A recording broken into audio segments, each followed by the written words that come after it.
Hello and thank you for watching my video. This is another in the Dungeon Run series looking at Honor of the Waves Path 3. So in this you can see again I am on my condition damage engineer. For a full build there will be another video dedicated to my engineer for PvE, because a lot of people have been curious to see how the high numbers I've been getting sort of on the condition damage. So we're in this stacked up spot, the same as the same place for Path 1, which obviously is a lot more run than Paths 2 and 3. And we have one member that goes and pulls the rest of them here. You can see I'll put my healing turret down, and you can see I'm doing pretty damn good damage with my grenades. I swapped to the bomb kit, trying to pop the confusion with skill 3 on the pistol. And yeah, you can see now I'm getting the bombs, and I've done a hell of a lot of damage, and that is them done. It's a nice easy stacking location, and we progress on. Again, this part of the dungeon very similar to P1 in the fact that you have these sort of enemies at the start, and then you go on and take on these turrets. For those of you not sure, not familiar with this dungeon, I actually hadn't done this dungeon in probably about 18 months, and to actually do this again, a lot of the time I was like, whoa, what is going to be happening next? Which is nice to get back to that sort of, location, sort of the position where you're not sure what's going on. So we have this bit here, we run through, as you can see me typing out there, run to go past the archers here. I'm popping the healing turret, and also what you'll notice, I think I'll do it with the grenades as one of our party members gets downed, so we'll quickly resurrect him. And you'll notice I'll go with the ice sort of grenade, and then I'll use my shield and pop the sort of glue bomb, which actually will prevent them from following any further because they'll get stuck. So once we've done that, we then have these sort of ice brood that we have to take out, the sort of ice brood wolves, and we stack again in this location. I'm hoping that these locations are that the way we stack is very helpful for those of you doing these dungeons. And I think I ranted a bit in P2 about the underwater combat. The final boss for P3 is underwater again, but we'll talk about that when we come to it. Obviously, again, you can see the condition damage. I'm doing a lot of bleeds, a lot of confusion damage, over 2,000 damage on a confusion pop there, and you can see one of our party members gets knocked down there. But again, we're getting the stacked up well. We've got the time warp from our mesmers doing much significant damage for our... We've got a warrior, a guardian, and 2 mesmers. It's a nice skill combination, a nice profession combination that we got going on here. The only downside, we don't have an elementalist, so some of our DPS isn't too heavy, and we do rely on a lot on the time warp and a lot on the mesmers. So you can see here, we're attacking at range. I'm using my grenade kit to launch at that ice dragon totem. My grenade's doing okay. One of them keeps hitting the ceiling, and so I'm not doing full damage. I didn't actually realise that until a little bit going on. So here we go, we're taking out the totem, then we're going to take out the ads. As you can see, one of the party members have stated that there, and then we take on the boss. Now obviously, being myself sort of grenades, I can target the whole lot of them at the same time and really do an AoE effect damage. But for those of the party that are doing melee, the idea is to take them out first. So you can see here we've targeted one of the elite ice brood hunters, and we'll be trying to take him out first. We're actually pretty much stacked up, and the actual enemies are pretty much stacked up as well, so we're going to be able to cleave these down very, very quickly. You can see all the condition damage I'm actually doing on all 3 enemies, pretty significant.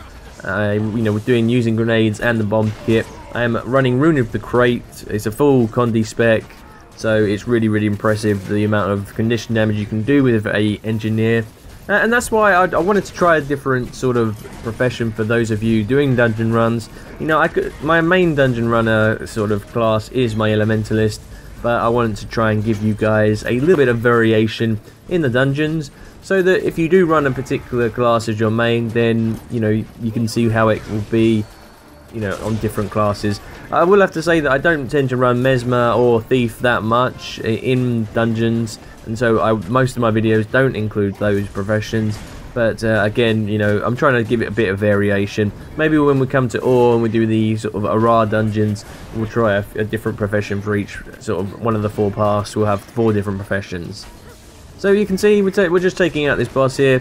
Not too much effort really. We've all got full health here. There's no real threat to us, and this is pretty simple to get past this part of the dungeon. So there we go. And we proceed down, and this is one of the trickier bosses in the game. In fact, I would go as far to say that this is how a boss should be designed in Guild Wars 2.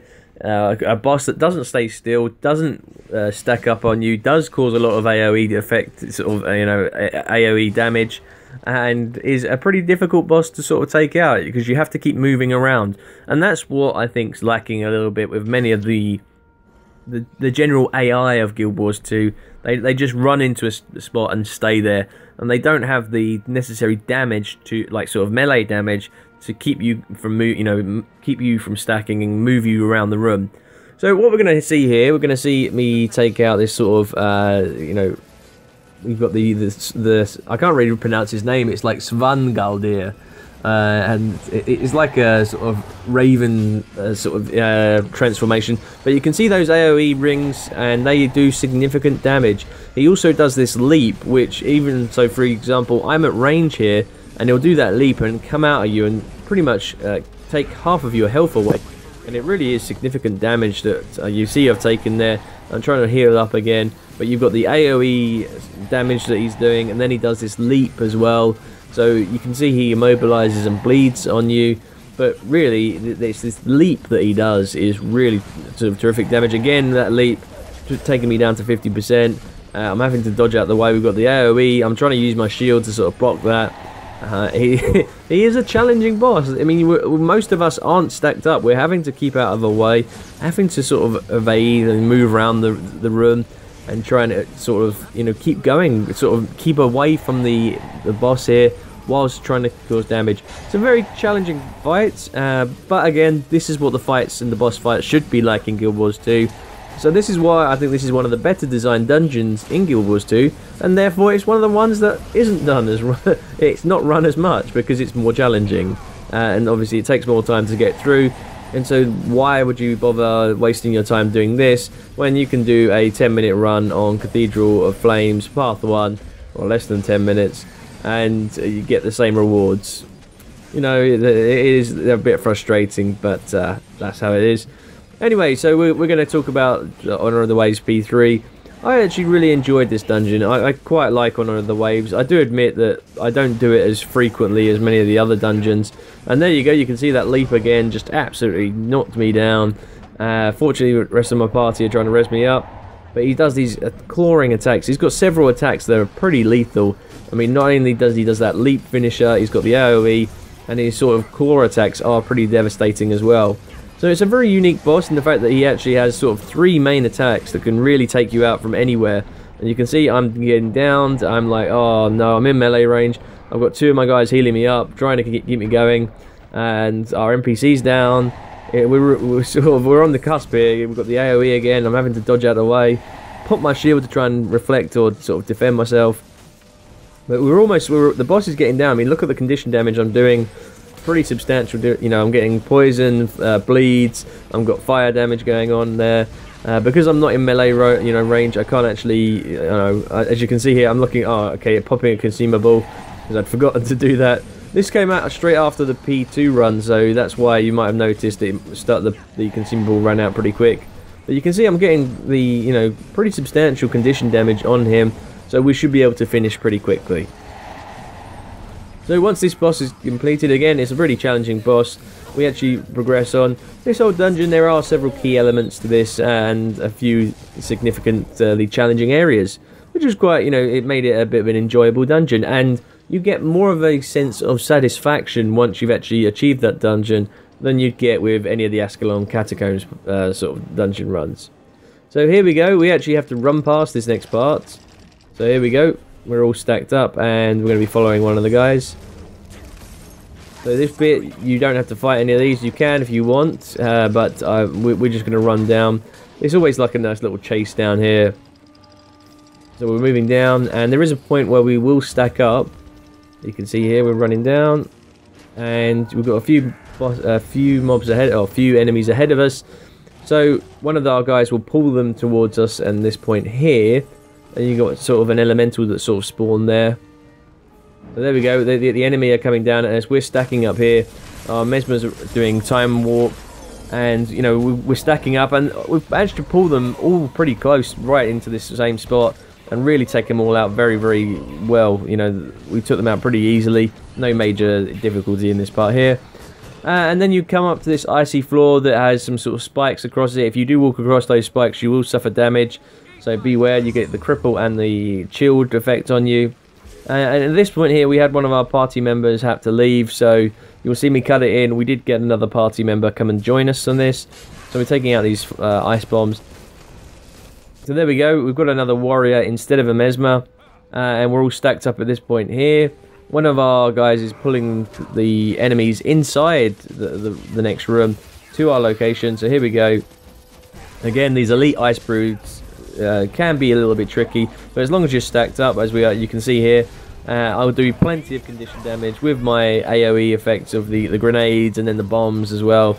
You can see, obviously, I'm doing quite a lot of damage. Poison, bleeds, confusion, fire. Lots of conditions on them. So, again, nothing too difficult, nothing too challenging, and we're progressing on. And we've got a pretty decent party composition. We're going to pull some more elite ice broods out. But yeah, generally we had a couple of guys that knew their way around the dungeon, so we were pretty standard, you know, following what they were telling us to do. And I'm hoping that this as a guide will be useful for those of you that haven't done this before. Just look at the places that we actually stack up, and you can notice that we're doing significant damage. I mean, hell, look at the conditions we're actually doing. You know, we're cleaving them down so much. And I'm hoping that my guides are helping those of you that don't run these dungeons quite so often, and that you know, you'll get a bit more, you know, you'll be able to finish these dungeons a little bit easier, a little bit quicker. So we've got another dragon ice totem, so we're going to take this out, and then we'll come up to another sort of boss that we'll have to take out. Again, nothing too serious. The only downside, being a condition damage engineer, taking out these sort of structures is a bit challenging because I don't have the DPS. So here we go. We've got another little boss. Again, he has a sort of interesting mechanic. He would sort of drop frost bombs in a sort of a straight line that, you know, he fires it out. And they can cause significant damage. There's a couple of places where you want to stack if you want to. So you've got 2 points there, 1 point here, or 1 point where we were stacking as well.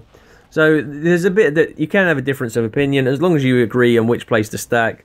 You know, there's no point having 2 different stacking points, otherwise you just end up getting a party wipe.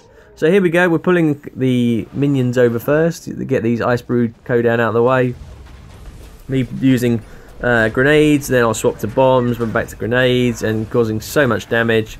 Loving the condition damage I'm getting here, and sort of, you know, I'm doing criticals all the time, and that's it. They're all down, and so now we have the boss. So the wolfy boss is what he's talking about, is the one we faced earlier, which was a challenging boss. Again, this one is a challenging boss. The idea is stay alive. You know, you have to kite the boss. So watch what he'll do. You'll see a few AoE effects come out from him.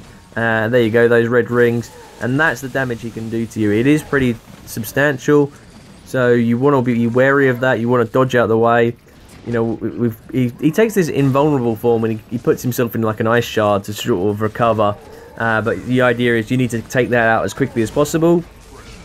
You can see I've got a lot of conditions on him, really causing him significant damage. The rest of my party are doing well. He's not had too many AoE effects that he's done so far. You know, as a party, looking at our health, we're all pretty, you know, sturdy going on at the moment. No major difficulties. He just does that one AoE effect down that you can see there. It is a bit heavy, you know, sort of does deal a lot of damage. So as long as you're moving out the way of that, then you shouldn't suffer many issues. I mean, look at us. We're barely suffering any damage here at all. And we're just easily cleaving him down. So what I'm going to do, I'm going to speed up this part of the dungeon run because it does take a while for us to go through. And then I'm hoping that, you know, it should be done in the next few seconds.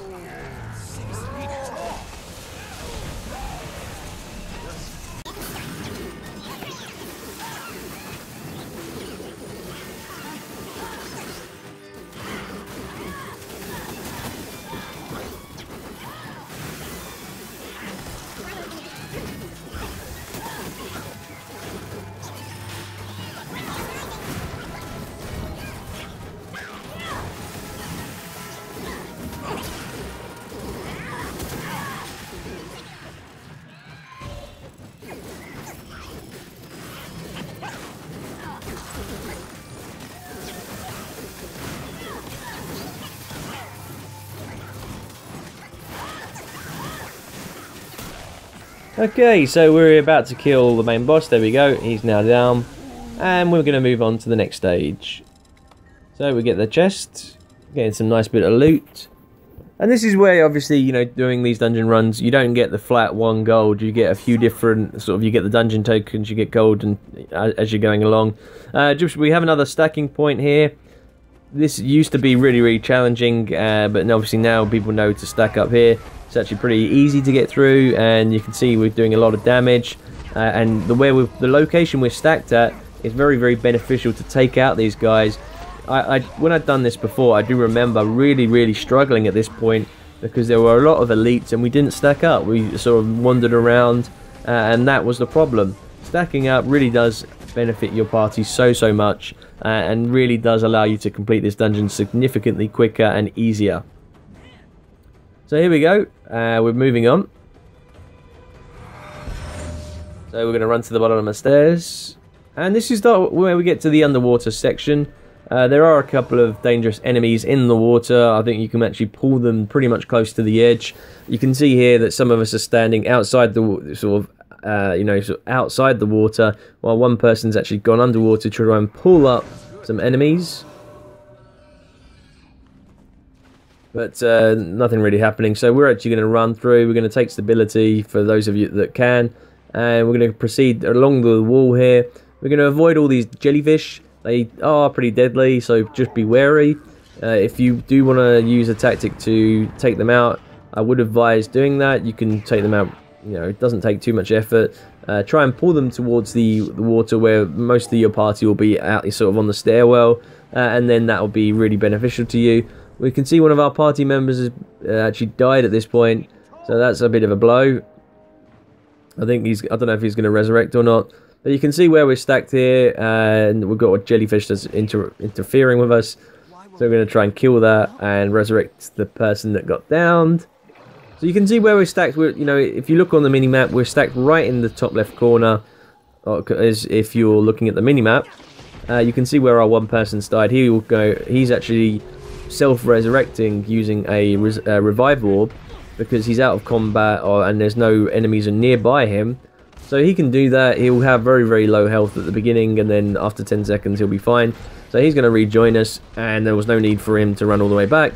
So how do you think about having a revive orb?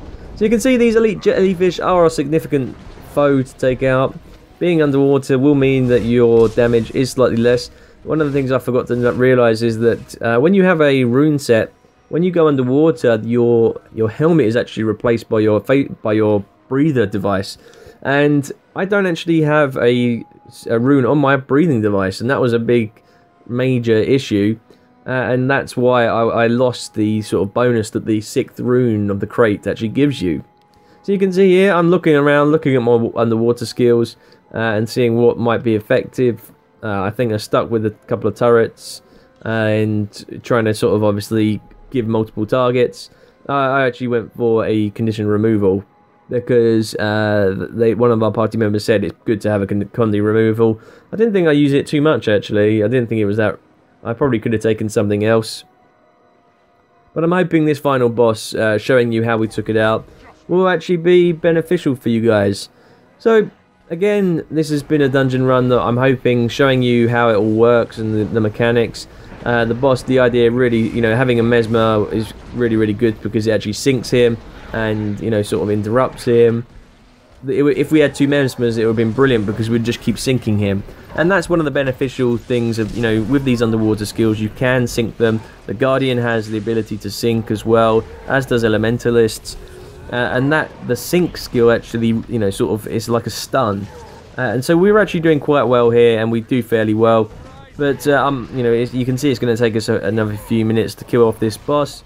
Because underwater combat, you know, we're not fully spec'd out for this, and that's why I think it's a lot more challenging and made the dungeon a lot more, you know, it's a lot more balanced. I think because they haven't really improved underwater combat, it is a challenge, you know, to defeat a foe underwater, a boss like this on, you know, on land. It would be a challenge, but it would be easily done. When you're facing a level 83 underwater, you know, it is a bit of a tricky one to take out. So anyway, I'm going to let you continue to watch this rest of this video.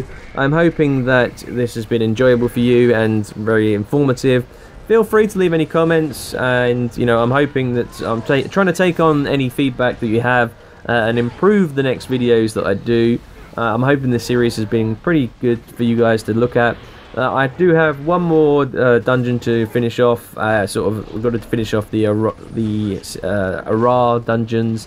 But obviously they're going to be quite a long, lengthy video because they do tend to take a long time.